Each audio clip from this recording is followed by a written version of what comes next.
चलिए तो डिसोल्यूशन ही स्टार्ट करें फिर, क्या बोलते हो? सबसे पहली बात ना डिसोल्यूशंस में समझ लेंगे वन बाय वन चीजों को।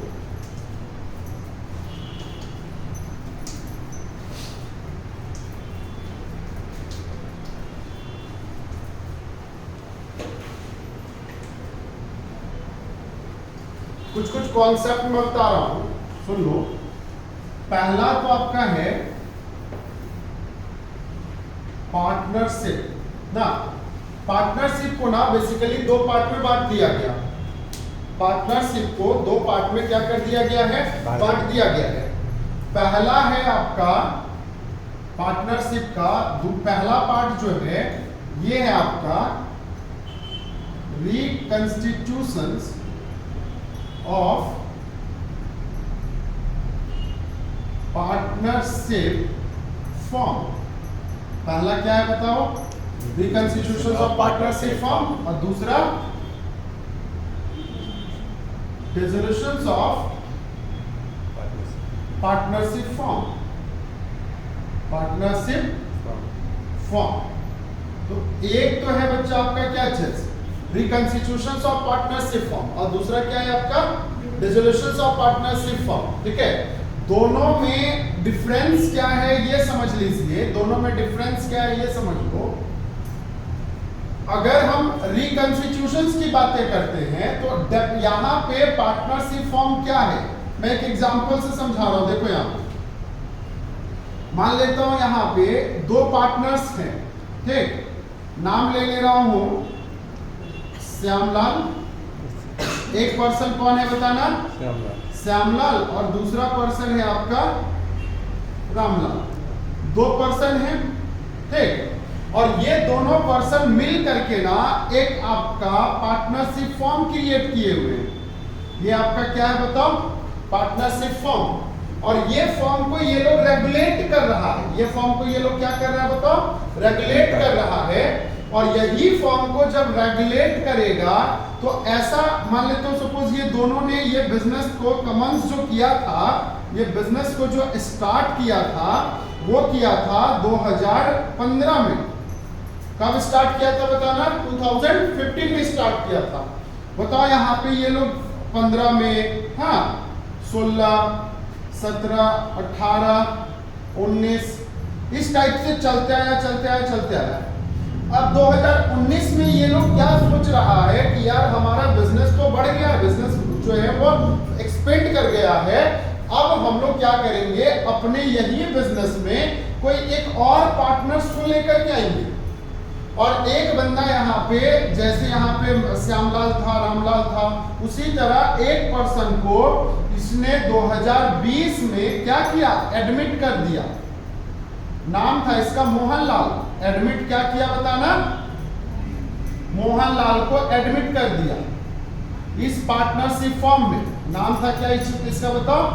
मोहनलाल। तो अब बताना, अब यहां से यहां तक जो है बिजनेस में कितने पर्सन थे?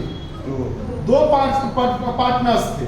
तो प्रॉफिट दो जगह बढ़ रहा था, लॉस दो जगह बढ़ रहा था, है ना? या फिर आपका कैपिटल दो लोगों का लगा हुआ था, रिस्क दो जगह था, सारे चीज दो जगह थे। लेकिन जैसे 2019 के बाद की बात करें हम, तो अब यहाँ पे जो लगने लगे वो कितने लोग आ गए? अब यहाँ पे 3 लोग आ गए।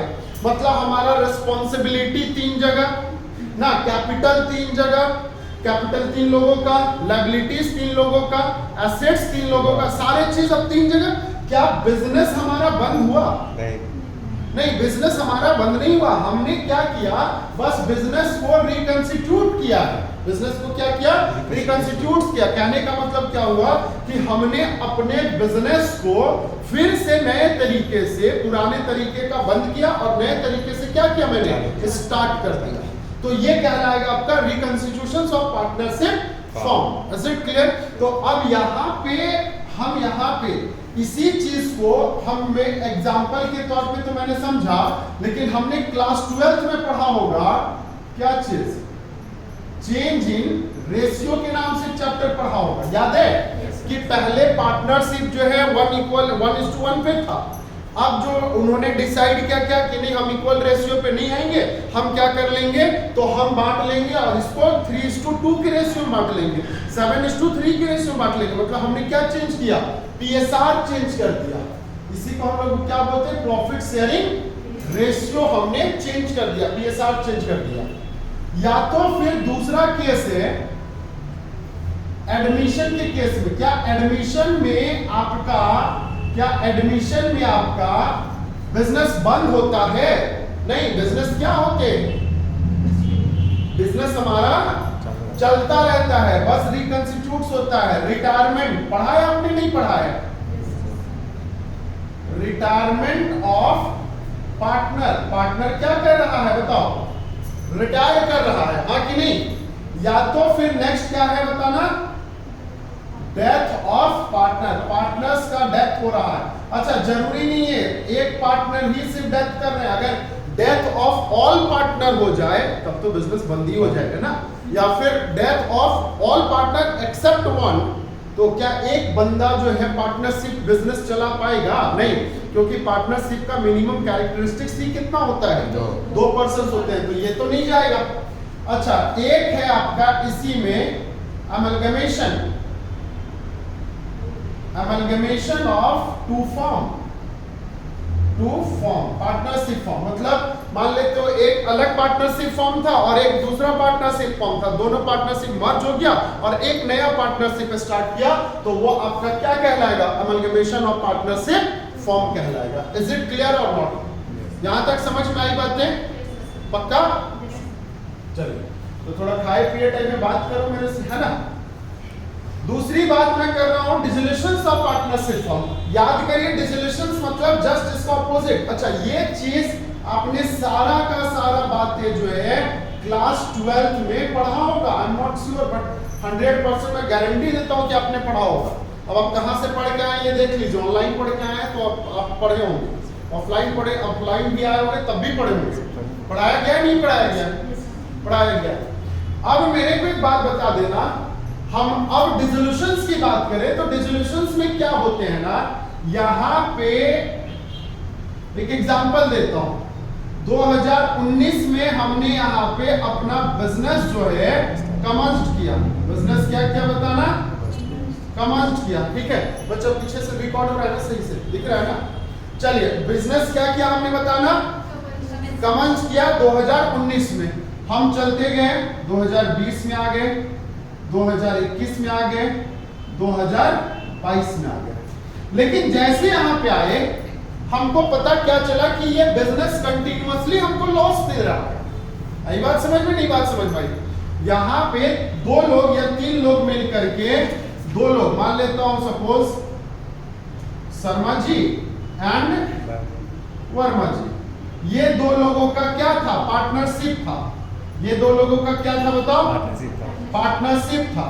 और ये 2 लोग जो है बिजनेस कंटिन्यूअसली करते आ रहे हैं पिछला कितने साल से, 2-3 साल से। देखना 2019 में किया, लॉस हो गया, 2020 में भी हुआ, लॉस हो गया, 2021 में किया, अगेन लॉस हो गया। बताना क्या 2022 में ये बिजनेस को अपना कंटिन्यू करना पसंद होगा ये लोग को? नहीं। क्या 2022 में ये अपना बिजनेस को कंटिन्यू करेगा? नहीं करेगा। क्यों? क्योंकि लगातार इसको क्या हो रहा है, लॉस हो रहा है। तो अब यहाँ पे ये दोनों लोगों ने मिल करके म्यूचुअल कंसेंट किया। क्या चीज कि भैया चलो हम दोनों मिल करके फॉर्म का वाइंडिंग अप कर देते हैं। फॉर्म को क्या कर देते हैं बताना, बंद कर देते हैं, वाइंडिंग अप कर देते हैं, बंद कर देते हैं। समझ में आ रही बातें, नहीं समझ में आ रही है? तो अब जैसे हमने यहाँ पे वाइंडिंग अप का डिसीजन लिया, क्या 2022 के बाद जो है हमारे पास पार्टनरशिप फॉर्म रहा? नहीं। 2022 के बाद पार्टनरशिप फॉर्म रहा? नहीं रहा। तो जब नहीं रहा तो क्या ये डिसोल्यूशंस के केस में आ गया कि नहीं आ गया? मतलब हम डिसोल्यूशंस कहने का मतलब सीधा सा बात होता है कि हम अपने फॉर्म को डिसॉल्व कर रहे हैं, हम अपने फॉर्म को खत्म कर रहे हैं। इज इट क्लियर और नॉट? अब इसके वे जो है अलग अलग होते हैं। जैसे पहला केस हमने क्या बताया, म्यूचुअल कंसेंट। पहला केस हमने क्या बताया, म्यूचुअल कंसेंट बताया। Is it clear? तो इसी के अलग अलग पार्ट होते हैं जो हमें सेमेस्टर 1 में पढ़ने हैं। समझ में आई बातें? नहीं समझ में आते हैं? इसी के अलग अलग पार्ट जो है सेमेस्टर 1 में पढ़ने में, इसके बारे में चर्चा नहीं करूंगा। तो मैंने आपको अकाउंटिंग फॉर पार्टनरशिप के बारे में समझाया कि अकाउंटिंग फॉर पार्टनरशिप दो तरह के पार्ट में बांटे गए हैं। पहला तो रिकंस्टिट्यूशन ऑफ पार्टनरशिप फॉर्म और दूसरा क्या चीज? Dissolution of partnership form. ऐसे भी मैं एक बात बता दूं कि जब मैं पढ़ाता हूं ना, तो मैं पहले डिसोल्यूशन ही पढ़ाता हूं, बाद में रिकंस्टिट्यूशन पढ़ाता हूं। रीजन क्या है? ये 12th क्लास में भी, क्योंकि 12th में भी डिसोल्यूशंस है। डिसोल्यूशंस जो है ना बच्चों को जल्दी समझ में आता है, क्योंकि ये किताब को बंद करना है और ये किताबें क्या है? खोलना है। तो खोलने में थोड़ा समस्या होता है, बंद करने में तो आराम से ना हो जाता है कि बंद करो और सो जाओ, क्या है ना? तो बंद करना बड़ा आसान है, इजी है, इसलिए पहले बंद करना सिखाते हैं। ठीक है, ये मैं क्लास 12th में करता हूँ। पहले बंद करना सीखो, बाद में फिर एडमिशन करते रहना। Is it clear? चलिए, तो खैर हमें 12th तो पढ़ना नहीं है, लेकिन अनफॉर्चुनेटली हमें सेमेस्टर 1 में पहले यही चीज पढ़नी है। ठीक है, कोई दिक्कत नहीं? चलिए, मैं मिटा रहा हूँ इसको, आप नोट डाउन कर लेंगे। और नोट डाउन करने का मतलब होता है फोटो क्लिक कर लेना, ताकि जो है आपको जो है ना टाइम मिल जाए ज्यादा पढ़ने का। अब घर में इसको लिखते रहना, क्या है ना?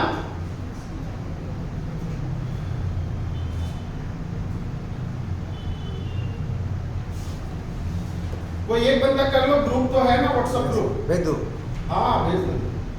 और तुम लोग जो नहीं ऐड हो मैं ऐड कर दूंगा। तुम लोग मेरे को नंबर, मेरा नंबर है नहीं है, है ना? हाँ, तो मेरे को मैसेज कर देना, मैं ऐड कर दूंगा वो ग्रुप में। चलिए, मैं मिटा दूं इसको, ट्यूशन वाले ग्रुप में ऐड कर दूंगा। मिटा दूं मैं इसको?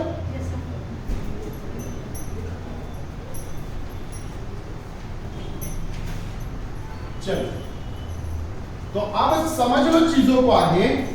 हम डिसोल्यूशंस क्या चीज का कर रहे हैं और पार्टनरशिप फॉर्म का कर रहे हैं ना, तो इसी को हम थोड़ा सा एलिब्रेट करेंगे और डेप्थ में पढ़ेंगे।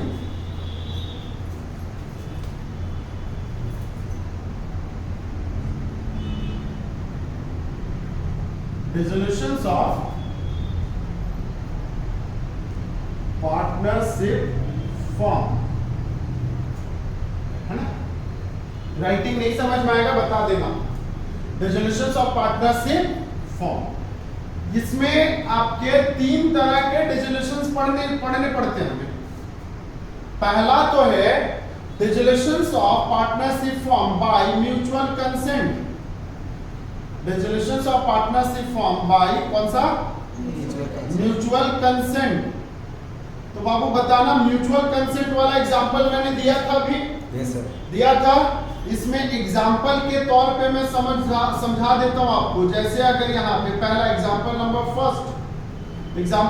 फर्स्ट, ये आपका पहला पर्सन जो है ये कौन?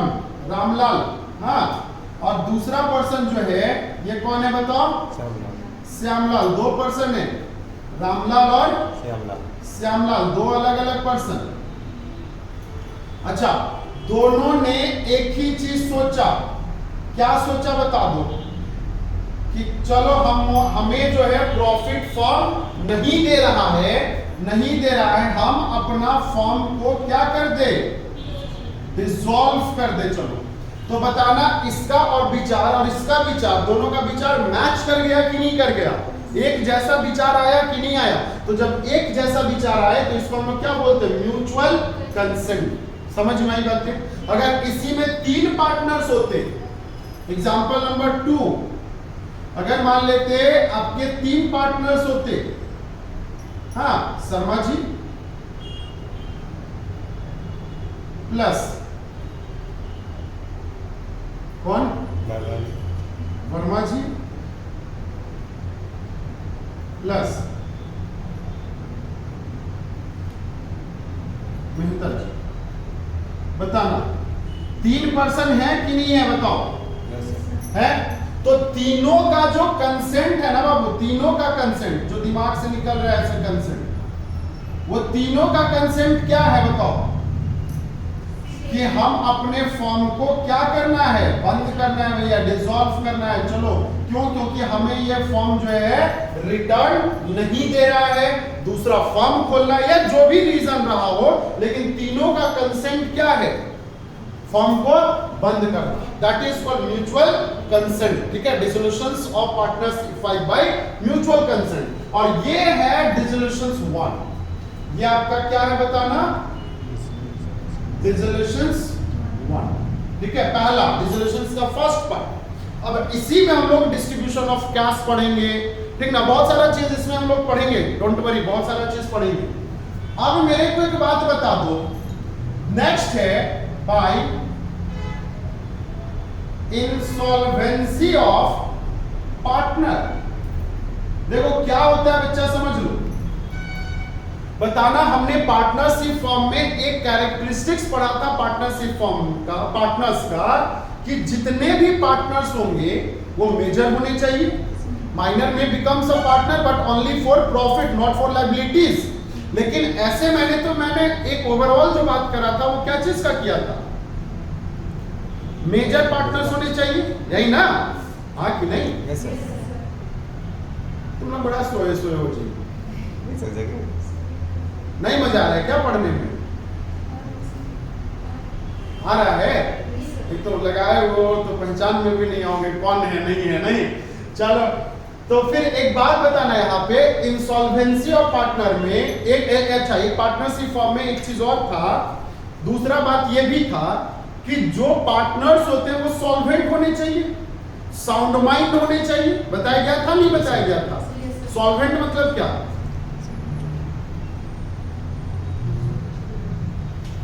सॉल्वेंट किसको बोला जाता है? कोई दिक्कत नहीं ना? सॉल्वेंट किसको बोला जाता है?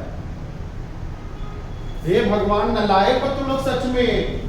बताना, सॉल्वेंट बोला जाता है जब आपका एसेट्स जो है वो लायबिलिटी से क्या हो, ज्यादा हो, या तो फिर बराबर हो। देखो ये नालायक कम है बोलता है, ज्यादा हो, मतलब एक सीधा सा बात है। मैंने आपको क्या बताया, एसेट्स जैसे 10,000 का, लायबिलिटीज 8,000 का, तो आप सारे के सारे एसेट्स को बेच करके अपने लायबिलिटीज को आप रीपेमेंट कर सकते हैं कि नहीं कर सकते हैं? तो कहने का मतलब क्या हुआ, आपका एसेट्स जो है ज्यादा या कम है? समझ में आई बात है? नहीं समझे बात को? तो ये कॉन्सेप्ट आपका क्या चीज का, सॉल्वेंसी का, कि आप सॉल्वेंट हैं। साउंड माइंड किसको बोलते हैं? हाँ, जिसका मतलब मैं ये वर्ड बोलूंगा कि जिसका दिमाग सही है वो सॉल्वेंट हो जाएगा, नहीं, सॉरी, साउंड माइंड हो जाएगा, यही ना? मैं इसको ये बोल सकता हूँ कि a person who have taken a decision, जो एक पर्सन जो है एक डिसीजन ले सके, निर्णय लेने में सक्षम हो सके। जैसे आप एक बात बताओ, ठीक है ना, आप जब छोटे बच्चे थे तो कपड़े खरीदने आप जाते होंगे ना, जींस खरीदने, फ्रॉक खरीदने, या फिर और भी कपड़े खरीदने, कहाँ? मार्केट में। किसके साथ जाते थे? पेरेंट्स के साथ जाते थे। क्यों? क्योंकि आपके पास वो डिसीजन लेने का कैपेसिटी नहीं था। हाँ नहीं, अभी बताओ, अभी आप जाते हो कि नहीं? किसके साथ जाते हो? बस पापा को फोन करते, अकाउंट में पैसा डाल देना, ठीक है ना, हाँ मैं जा रहा हूँ शॉपिंग करने, और एटीएम घर से ले लाए, क्या यही ना? हाँ, तो एक बात बताना, कहने का मतलब कि आप कैपेबल हो डिसीजन लेने के लिए, that means you are sound mind. और हमारा तो भारतीय संविधान में भी दे रखा है कि 18 साल से ज्यादा वाले लोग जो है वोटिंग कर सकते हैं, मतलब 18 साल के बाद जो है आप साउंड माइंड हो जाते हैं, आप ये निर्णय लेने में सक्षम हो जाते हैं कि सरकार किसकी होनी चाहिए, सरकार किसकी नहीं होनी चाहिए। अभी यूपी का चुनाव हुआ ना, तो वहां पे तो आप लोग का भी शायद वोटिंग राइट हो गया होगा, हुआ है नहीं हुआ है? 18 साल से हमको लगता है नहीं जाते, ज्यादा हो गया, या फिर 18 साल से कम? 18 साल। हाँ, तो 18 है तो अब दोगे नेक्स्ट वोटिंग ना। तो इंसॉल्वेंसी जो है, अगर कोई पार्टनर इंसॉल्वेंट हो जाए तो क्या पार्टनरशिप फॉर्म का रहना अब कोई अस्तित्व में है, उसका कोई लेबल है? नहीं, पार्टनरशिप फॉर्म को क्या करना पड़ेगा? बंद करना पड़ेगा। लेकिन यहाँ पे केसेस है, कुछ क्वेश्चंस मार्क आ जाते हैं। क्यों? क्योंकि इंसॉल्वेंसी भी 3 पार्ट में बांटा गया है। पहला पार्ट है आपका इंसॉल्वेंसी ऑफ वन पार्टनर। कितने पार्टनर इंसॉल्वेंट करेंगे? 1 पार्टनर। इंसॉल्वेंसी ऑफ क्या चीज? 1 पार्टनर। दूसरा है आपका इंसॉल्वेंसी ऑफ 2 और more than 2 but not all, लेकिन सारे के सारे नहीं, ठीक है, 2 या 2 से अधिक इंसॉल्वेंट होंगे लेकिन सारे पार्टनर इंसॉल्वेंट नहीं होंगे। और लास्ट केस है इंसॉल्वेंसी ऑफ ऑल पार्टनर्स। क्या चीज बताना? Insolvency of all partners. आगे बात समझ में? क्योंकि देखो ऑल यहां पे मैंने ले लिया इसलिए यहां पे नहीं लिया था, ठीक है। इसके केस में, इस केस में ध्यान से सुनना, इस केस में अगर एग्जांपल नंबर फर्स्ट में बता रहा हूं, 2 पार्टनर है, ए और कौन? बी, 2 ही पार्टनर है। अगर एक बंदा इंसॉल्वेंट हो जाए, ये पर्सन क्या हो जाए बताओ? इंसॉल्वेंट हो जाए, तो क्या फॉर्म को डिसॉल्व करना कंपलसरी हो जाएगा कि नहीं हो जाएगा? कंपलसरी डिसोल्यूशन हो जाएगा। क्यों? क्योंकि एक बंदा जो है वो आपका फॉर्म को रन नहीं कर सकता है। कर सकता है एक बंदा फॉर्म को रन नहीं कर सकता है। लेकिन यही एग्जांपल मैं दूसरे केस में दूं कि सर ऐसा करो, आप एक एग्जांपल और दे दो। मान लेता हूं अब पार्टनर्स कितने हैं? 3। अगर ये बंदा इंसॉल्वेंट कर गया, ये क्या कर गया बताओ? इंसॉल्वेंट कर गया, तो अब बताना बी और सी जो है बिजनेस को रन कर सकता है कि नहीं कर सकता है? कर सकता है ना। इसीलिए बोला गया था कि इंसॉल्वेंसी और पार्टनर में जरूरी नहीं है कि फॉर्म को बंद किए जाते हैं, ये ऑप्शनल होता है। ये क्या होता है बताना? ऑप्शनल होता है। अगर यहाँ पे बी और सी ने डिसीजन ले लिया म्यूचुअल कंसेंट पे कि हमारा फॉर्म को कंटिन्यू चलते रहना है तो चलते रहेगा, ठीक है। तो मोबाइल सीधा रखो, ठीक है। हाँ, आ रहा है ना सारा? Yes sir. नीचे का सर को तुम बताओ, अपना फायदा ले लो, दूसरे को फायदा नहीं पहुंचाओगे। चल यहाँ तक कोई दिक्कत? No sir. नहीं ना, तो अब आगे कंटिन्यू करें।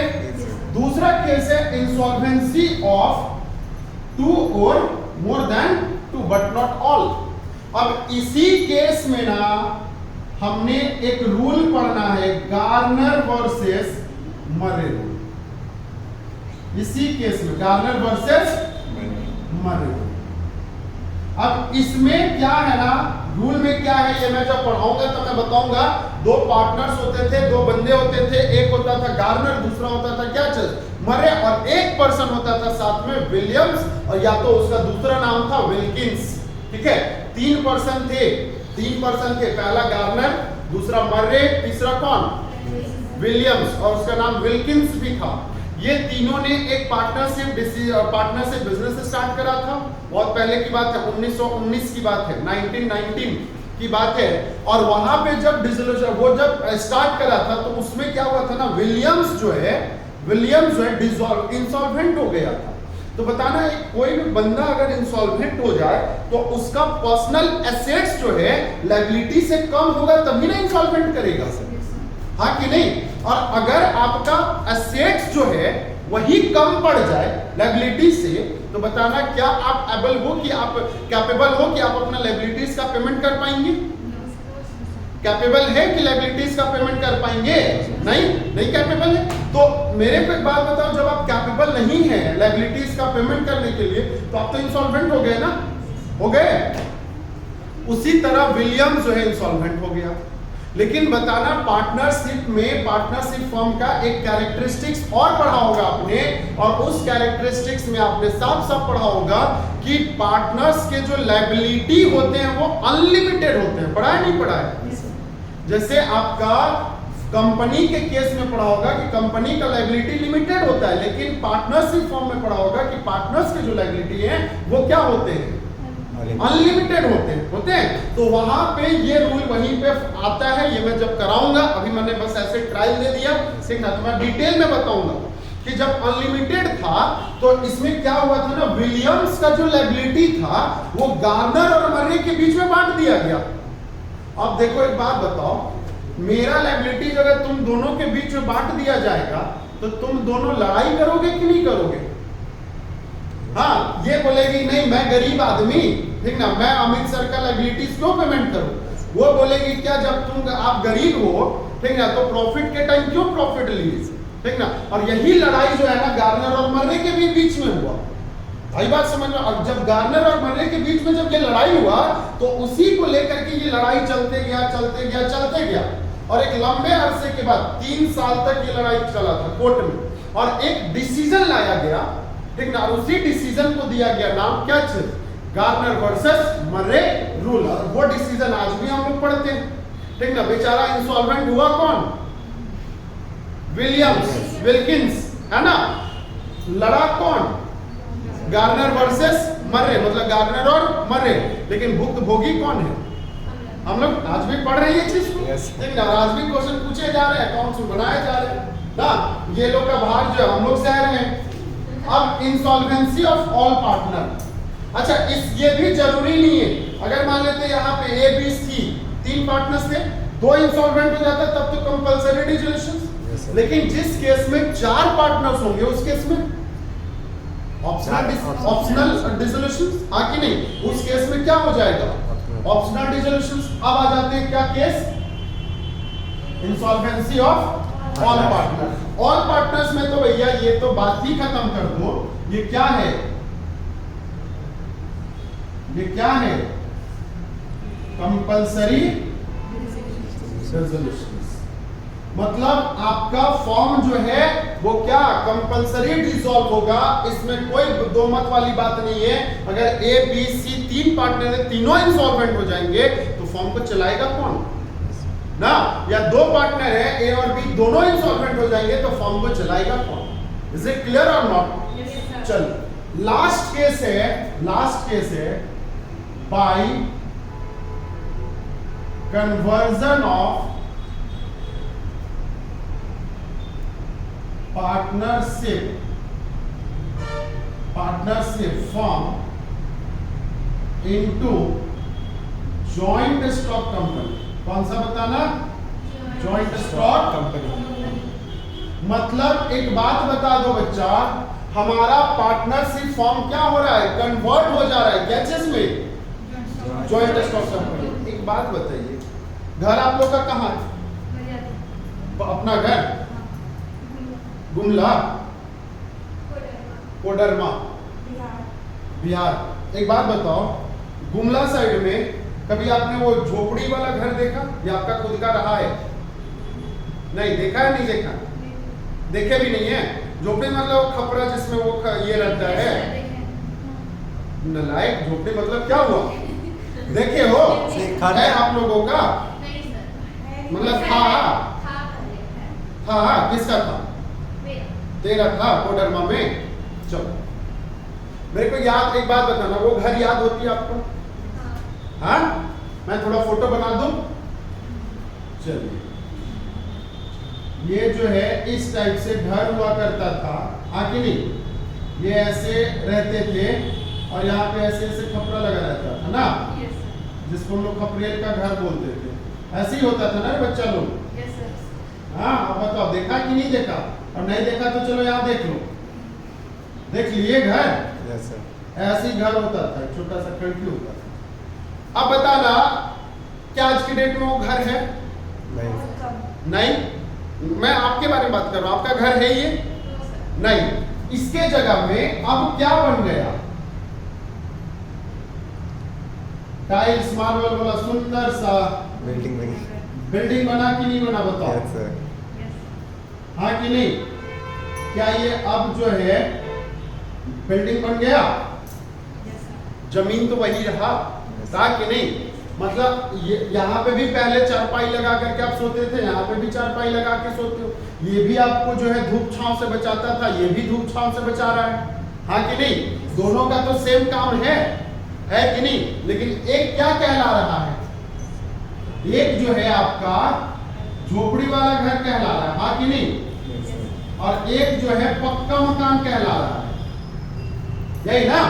दोनों में यही ना डिफरेंस है कि नहीं। चलिए अब एक बात बताओ, ये मकान बनाने के लिए आपने पहले ये घर को तोड़ करके जीरो पे लाया होगा कि नहीं लाया होगा, खत्म किया होगा कि नहीं किया होगा, तब तो ये मकान बना। आज समझ में आ रही है नहीं आ रही है। ये से यहाँ पे कन्वर्ट क्यों करते हैं, ऐसा क्या रीजन आ जाता है कि आपका कन्वर्जन होना पड़ता है? क्योंकि जैसे जैसे आप अपग्रेडेशन होते हैं ना, वैसे वैसे डिमांड आपके बढ़ते रहते हैं। पहले नॉर्मल जो है वो बटन वाला फोन से काम चल जाता था, अब एंड्रॉइड फोन आया, अब स्मार्टफोन आया, अब पता नहीं कौन सा फोन आएगा। हाँ कि नहीं? धीरे धीरे जो है अपग्रेडेशन चाहिए, तो आपके चीजें, आपके रिक्वायरमेंट्स क्या होते हैं, बढ़ते जाते हैं। पहले जो है यहाँ के बाहर कुआं रहता था ना, या फिर शौचालय के लिए या तो आप नदी तालाब यूज करते थे, या तो फिर घर से बहुत बाहर। अब क्या है, बिल्डिंग में नल अंदर, कुआं अंदर आ गया, नल अंदर आ गया मतलब कुआं अंदर आ गया। शौचालय के लिए जो बाहर जाते थे वो बेड के ही बगल में चले गए। हाँ कि नहीं? तो सारे क्यों? क्योंकि आपके पास समय नहीं है, तो आपने क्या किया, आपने अपना रिक्वायरमेंट के अकॉर्डिंग जो है अपना घर को चेंज कर दिया। पार्टनरशिप फॉर्म में भी तो यही होता होगा, नहीं होता होगा? देखो बड़ा गौर से सुन रही थी कहानी को। अरे लाइफ में पार्टनरशिप की बात कर रहा हूँ, जिसमें भी तो यही होता होगा। पार्टनरशिप में क्या था, बताना कुछ कुछ बात। पहला तो पार्टनर्स जो है का कैपिटल जो है वो लिमिटेड। मेरे पास जितना पूंजी, आपके पास जितना पूंजी, आपके पास जितना पूंजी, उतना ही ना पैसा हम फॉर्म में लगा सकते हैं। हमारा लायबिलिटी क्या है, अनलिमिटेड। इज इट क्लियर और नॉट? लायबिलिटी पेमेंट ना कर पाओ तो घर का संपत्ति बेच करके हमको देना पड़ता। हम अपना बिजनेस जो है कहां तक एक्सपेंड कर सकते हैं, एक स्पेसिफिक एरिया तक ये एक्सपेंड कर सकते हैं, उससे ज्यादा में एक्सपेंड कर सकते हैं नहीं। बहुत तरह की समस्याएं आएगी कि नहीं आएगी? तो अब ऐसा करो भैया, हम इसको क्या चीज में कन्वर्ट कर ले, जॉइंट स्टॉक कंपनी में कन्वर्ट कर ले। तो जॉइंट स्टॉक कंपनी में अगर कन्वर्ट कर लेंगे तो बताना पार्टनरशिप फॉर्म जो है 1932 से रेगुलेट होता था, द पार्टनरशिप एक्ट 1932। अब जैसे जॉइंट स्टॉक कंपनी में कन्वर्ट हो गया, क्या ये अब 2013 के एक्ट से रेगुलेट होगा या फिर 1956 से रेगुलेट होगा? क्योंकि कंपनीज एक्ट दो बार बना, पहला बना आपका कब, 1956 में, दूसरा बना कब, 2013 में। तो या तो इस एक्ट से रेगुलेट होगा या तो इस एक्ट से रेगुलेट होगा, क्योंकि अभी हम लोग 2013 के बाद का है, तो अभी का जो रेगुलेशन एक्ट होगा वो कब का होगा, 2013 वाला एक्ट होगा। इज इट क्लियर और नॉट? ये बात समझ में आई? कोई डाउट है यहां तक? नहीं, पक्का? तो चलिए, तो ये सारे कारण थे। मतलब यहाँ पे जो पार्टनरशिप में जो पार्टनर्स होते थे ना, वो अब कंपनी बन जाने से शेयर होल्डर कहलाएंगे। कंपनी बन जाने से क्या कहलाएगा, शेयर होल्डर कहला जाएगा। ठीक है? जो यहाँ पे कैपिटल होता था वो अब कंपनी बन जाने से शेयर्स कैपिटल कहलाएगा। जो यहाँ पे प्रॉफिट जो मिलता था कंपनी बन जाने से अब डिविडेंड मिलेंगे। जो लायबिलिटी यहाँ पे अनलिमिटेड था, वहां पे कंपनी बन जाने से लायबिलिटी लिमिटेड हो जाएगी। जो कैपिटल लिमिटेड था, कंपनी बन जाने से कैपिटल अनलिमिटेड हो जाएंगे। क्यों? क्योंकि अब लोग आपके पास आकर के इन्वेस्ट करेंगे शेयर्स के रूप में, तो कंपनी को अनलिमिटेड लायबिलिटीज वाला ना होगा। आई बात समझ में? यहाँ तक कोई डाउट है? नहीं? चलिए इसका नोट डाउन करिए, मतलब फोटो क्लिक करिए।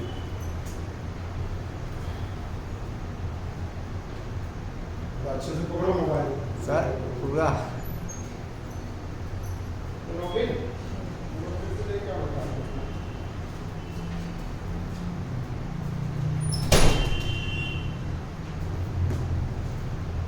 ऐसे पूरा नीचे का।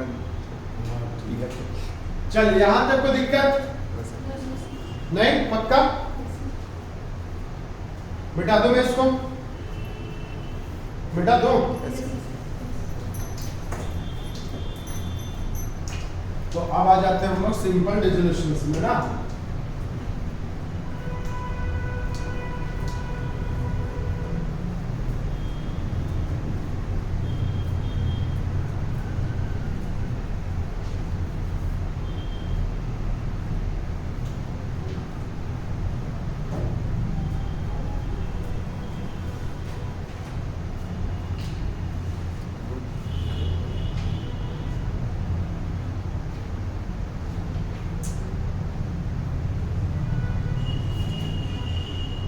Resolutions of partnership formed by mutual consent. Resolutions of partnership formed by mutual consent. देखो बच्चों, म्यूचुअल कंसेंट में तो मैंने समझा दिया कि म्यूचुअल कंसेंट होता क्या है।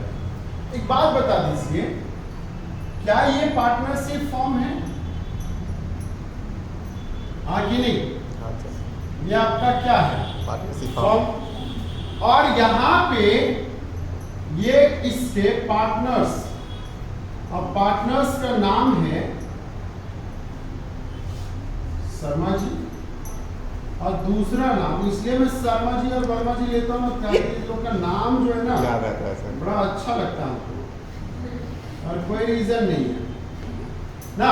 शर्मा जी और वर्मा जी जो है ये दोनों क्या हैं? पार्टनर्स। पार्टनर्स।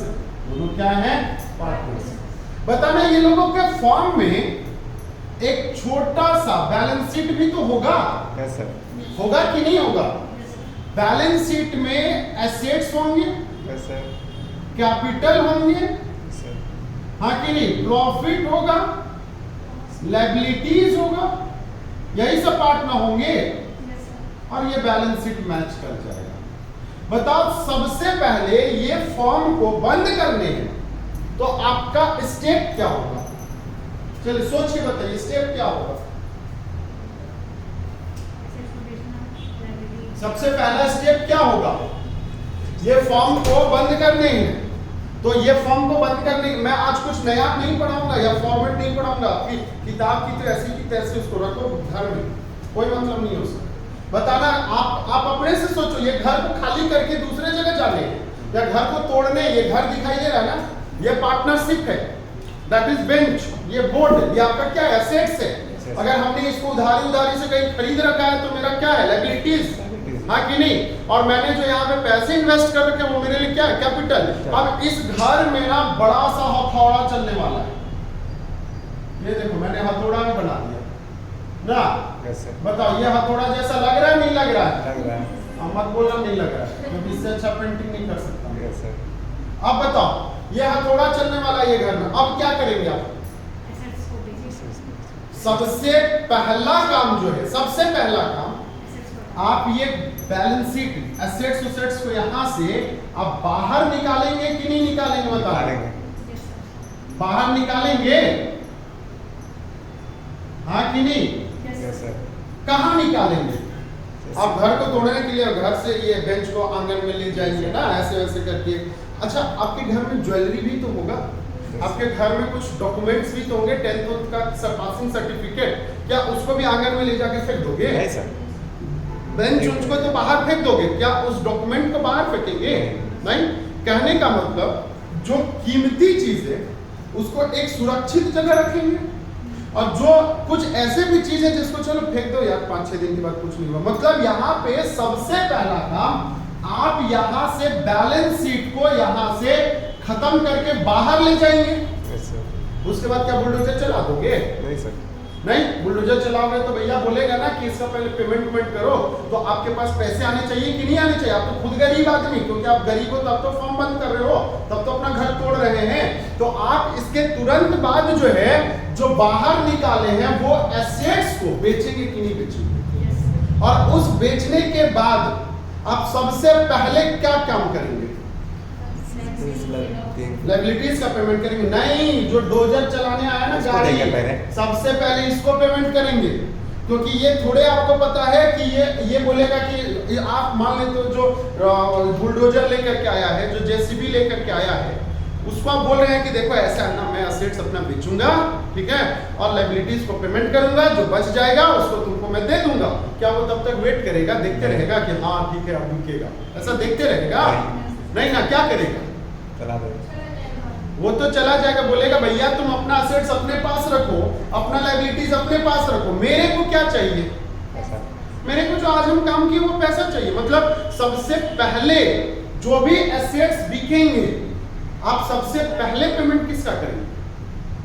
एक्सपेंसेस का जो करंट हुआ है। मतलब हम अगर बैलेंस शीट यहाँ पे बात करें तो that is called realisation expenses, जिसका आपने नाम सुना होगा। और रियलाइजेशन एक्सपेंसेस के बाद अगर पैसे बच जाए तो आप फिर किसका पेमेंट करोगे? लायबिलिटीज का। और लायबिलिटीज के बाद अगर पैसे बच जाए तब वो पैसा किसका? पार्टनर पार्टनर्स का, पार्टनर्स तो बाद में ना आते हैं। तो आपने यहाँ पे सबसे पहले क्या देखा कि भैया सबसे पहले एक रेस्पेक्टिव अकाउंट में चीजों को क्या करो, ट्रांसफर कर दो, हाँ कि नहीं। उसके जैसे ट्रांसफर कर दिया उसके बाद जो है आप रियलाइज करो क्या चीज को, एसेट्स को, हाँ कि नहीं। एंड पेमेंट करो क्या चीज का, लायबिलिटीज का। क्लियर है। और उसके बाद जो है आप क्या काम करेंगे, रियलाइजेशन एक्सपेंसेस जो भी हो रखा है इसका आप क्या करेंगे, पेमेंट करेंगे। करेंगे नहीं करेंगे बताओ। और इसके बाद क्या करेंगे, इसके बाद जो है अगर आपके पास कुछ सरप्लस बच रखा है तो ये सरप्लस को ट्रांसफर कर दिया जाएगा किसके बीच में, बिटवीन पार्टनर्स के बीच में। अब इसी काम के लिए आप रियलाइजेशन अकाउंट बनाते हैं, आप इंटरनल लोन अकाउंट बनाते हैं, आप पार्टनर्स कैपिटल अकाउंट बनाते हैं और कैश बुक बनाते हैं। ठीक ना। तो वो सब बातें मैं कल के क्लास में करूंगा। कोई दिक्कत है नहीं ना, कोई दिक्कत है नहीं। तो चलिए आज के लिए बस इतना ही, बाकी क्लास कल हम लोग करते हैं। ठीक है ना। एक ही दिन में सीख जाओगे तो गड़बड़ हो जाएगा, है ना। बंद करिए रिकॉर्डिंग।